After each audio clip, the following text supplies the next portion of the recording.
Il Veneto, come sapete, è la seconda regione più colpita, sale ancora il numero dei contagi. Allora andiamo dal nostro Riccardo Porcubo. Buonasera Riccardo, ti trovi davanti all'ospedale di Padova. Sì, è così, ma iniziamo con una notizia positiva perché proprio dall'ospedale di Padova nel tardo pomeriggio è stato dimesso un secondo paziente, anche lui di Vo Euganeo. Già un'altra paziente ieri era stata dimessa proprio da qui, adesso tornerà a casa, potrà restare in isolamento naturalmente per 2 settimane, una sorta di quarantena.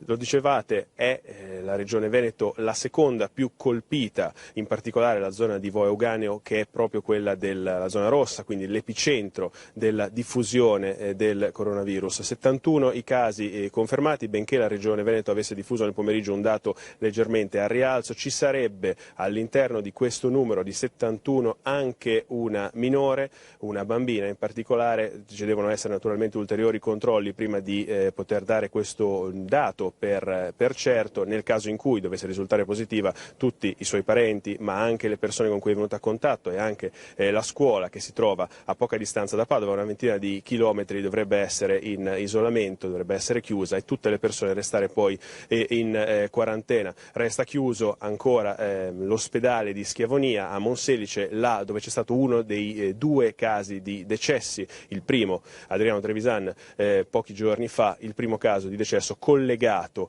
al coronavirus. Ma qui a Padova è anche il luogo dove l'ospedale ha messo a punto uno dei test più rapidi, più veloci per accertare i casi non solo sospetti ma quelli eventualmente positivi di coronavirus. Lo vediamo nel servizio di Ivana Godnik e poi la linea allo studio. Le analisi continuano incessanti nel laboratorio di virologia dell'Università di Padova. Proprio qui nel Dipartimento di Microbiologia è stato messo a punto il test europeo per la diagnosi del coronavirus. Per l'esattezza e la sensibilità risulta oggi tra i migliori e più veloci al mondo. Ci sono 3 ore di processazione molecolare per arrivare a questo risultato. È un test molecolare che evidenzia nei liquidi biologici che nel caso particolare vengono prelevati con il tampone, questo famoso tampone. Come siete arrivati a questo test? Noi controlliamo sempre a livello mondiale se ci sono delle infezioni da virus emergenti e nuovi, e appena ci viene segnalato in genere lo sviluppiamo a priori, proprio per essere pronti.